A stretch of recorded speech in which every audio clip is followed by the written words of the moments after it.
সুপ্রিয় দর্শক মণ্ডলী, জর্ডান এবং উজবেকিস্তানের ইসলামিক ইতিহাস, ঐতিহ্য ও ইসলামিক স্থাপত্যের উপর নির্মিত সানকুইক ইসলামিক কাফেলা পাওয়ার্ড বাই স্বপ্ননিবাস অনুষ্ঠানে আপনাদের প্রত্যেককে স্বাগত জানাচ্ছি।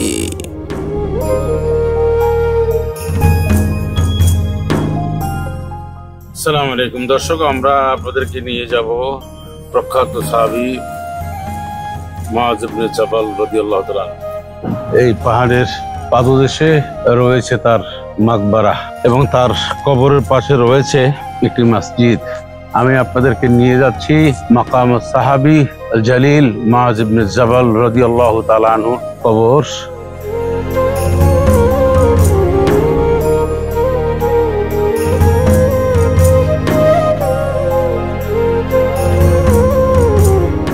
আমি দাঁড়িয়ে আছি মুআয ইবনে জাবাল রাদিয়াল্লাহু তাআলা আনহুর মাকবারার পাশে যে মসজিদ, সেই মসজিদে। মুআয বিন জাবাল রাদিয়াল্লাহু তাআলা আনহু তিনি একজন রাসূল আকরাম সাল্লাল্লাহু আলাইহি সাল্লামের প্রখ্যাত সাহাবী ছিলেন। কোরআনুল কারীম তিনি লিপিবদ্ধ করতেন, তিনি একজন কাতিব ছিলেন, তিনি হাদিস লিপিবদ্ধ করতেন। তার জীবনে রয়েছে অনেক ইতিহাস। আপনারা আমাদের সাথে থাকুন, ঘুরে ঘুরে দেখার চেষ্টা করুন। আমরা আপনাদেরকে ঘুরে ঘুরে দেখানোর চেষ্টা করছি মুআয ইবনে জাবাল রাদিয়াল্লাহু তাআলা আনহু, তার কবর, তার এই যে মসজিদ। এই মসজিদটা কিন্তু উনি এখানে শুধু দাপন করেছেন তা না, এখানে নামাজ পড়েছেন। এই মসজিদে দাঁড়িয়ে উনি খুতবা দিয়েছেন, নামাজ পড়েছেন বলে জনশ্রুতি রয়েছে। এখানে তারা বলেছেন, এবং প্লেগ রোগে আক্রান্ত হয়ে অসুস্থ হয়ে তিনি এখানে ইন্তেকাল করেছেন। আমরা দেখানোর চেষ্টা করবো ইনশাআল্লাহ।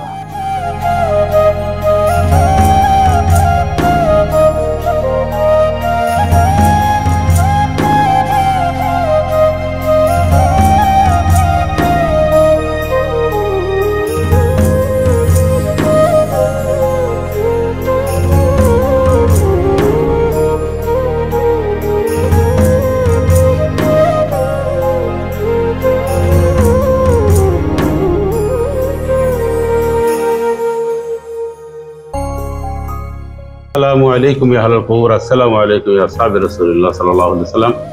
রাসূল আকরাম সাল্লাল্লাহু আলাইহি ওয়াসাল্লামের যে সাহাবী, প্রখ্যাত সাহাবী মুআয ইবনে জাবাল রাদিয়াল্লাহু তাআলা আনহু, এবং তার একজন সন্তান রয়েছে, সেটা আমরা দেখানোর চেষ্টা করব। দর্শক, আমি ঠিক দাঁড়িয়ে আছি মুআয ইবনে জাবাল রাদিয়াল্লাহু তাআলা আনহু কবরের কাছে।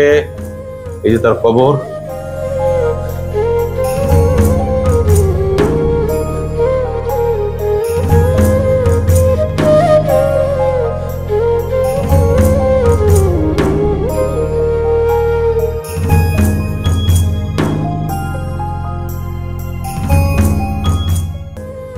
দর্শক শ্রোতা, আমি দাঁড়িয়ে আছি মুআয বিন জাবাল রাদিয়াল্লাহু তাআলা আনহু কবর, আর তার সন্তান আব্দুর রহমান বিন মুআয ইবনে জাবাল রাদিয়াল্লাহু আনহু, দুই কবরের মাঝখানে দাঁড়িয়ে আছি। জর্ডানে অবস্থিত এই জায়গা। তিনি অনেক যুদ্ধে অংশগ্রহণ করেছেন নবীর সাথে, ছিলেন একজন লেখক, একজন কাতিব, অর্থাৎ কোরআন সংকলন, কোরআন লেখার এবং অন্যান্য ওহী দায়িত্ব পালনের ক্ষেত্রে তিনি সক্রিয় একজন সদস্য ছিলেন। এই মুআয ইবনে জাবাল রাদিয়াল্লাহু তাআলা আনহুকে রাসূলুল্লাহ সাল্লাল্লাহু আলাইহি ওয়াসাল্লাম ইয়ামিনে পাঠিয়েছিলেন 10টি উপদেশ দিয়ে, তা আমরা শুনব। রাসূলুল্লাহ সাল্লাল্লাহু আলাইহি ওয়াসাল্লাম একদিন মুআয ইবনে জাবাল রাদিয়াল্লাহু তাআলা আনহুকে হাতটা এবারে ফাখাযা বিয়াদি, হাত ধরে রাসূলুল্লাহ সাল্লাল্লাহু আলাইহি ওয়াসাল্লাম একদিন বলেছিলেন, ইয়া মুআয ইন্নী ওয়াল্লাহি ইন্নী লা উহিব্বুকা, ওয়াল্লাহি ইন্নী লা উহিব্বুকা। একাধিকবার বলেছিলেন, হে মুআয, আমি তোমাকে ভালোবাসি, আমি তোমাকে ভালোবাসি। মুআয তাকিয়ে রইলেন বিশ্বনবী মুহাম্মদ রাসূল সাল্লাল্লাহু আলাইহি সাল্লামের দিকে। তাকিয়ে থাকার পর আর কিছু বলতে পারলেন না। তখন রাসূল সাল্লাল্লাহু আলাইহি সাল্লাম বললেন, তোমাকে আমি একটা আমল দিই, সে আমলটি তুমি কুল্লে সালাত দুবুরুন কুল্লে সালাত, মানে তুমি সকল নামাজের পরে এটা তেলাওয়াত পড়বে, সে দোয়াটি করবে। সেটা কি? আল্লাহুম্মা আইন্নি আলা যিকরিকা ওয়া শুকরিকা ওয়া হুসনি ইবাদাতিক।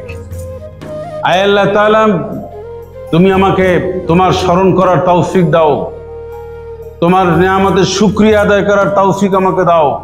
আয় আল্লাহ তাআলা, তোমাকে স্মরণ করার, জিকির করার শক্তি আমাকে দাও, তোমার নিয়ামতের শুকরিয়া আদায় করার তৌফিক আমাকে দাও, ভালো ভালো কাজ করার তুমি তৌফিক, ভালো ভালো আমল এবং কাজ করার তৌফিক তুমি আমাকে দান করো। এই হাদিস যাকে ধরে বলেছিলেন তিনি হচ্ছেন এই সাহাবী মুআজ ইবনে জাবাল রাদিয়াল্লাহু তাআলা আনহু। প্রখ্যাত সাহাবী, অনেক যুদ্ধে তিনি অংশগ্রহণ করেছেন। প্রিয় দর্শক মণ্ডলী, দেখছিলেন আপনাদের প্রিয় চ্যানেলে প্রিয় অনুষ্ঠান জর্ডান উজবেকিস্তানের ইসলামিক ইতিহাস, ঐতিহ্য ও ইসলামিক স্থাপত্যের উপর নির্মিত সানকুইক ইসলামিক কাফেলা পাওয়ার্ড বাই স্বপ্ন নিবাস। আজকের মতো বিদায় নিচ্ছি, আবারও দেখা হবে পরবর্তী পর্বে। আসসালামু আলাইকুম ওয়া রাহমাতুল্লাহি ওয়া বারাকাতুহু।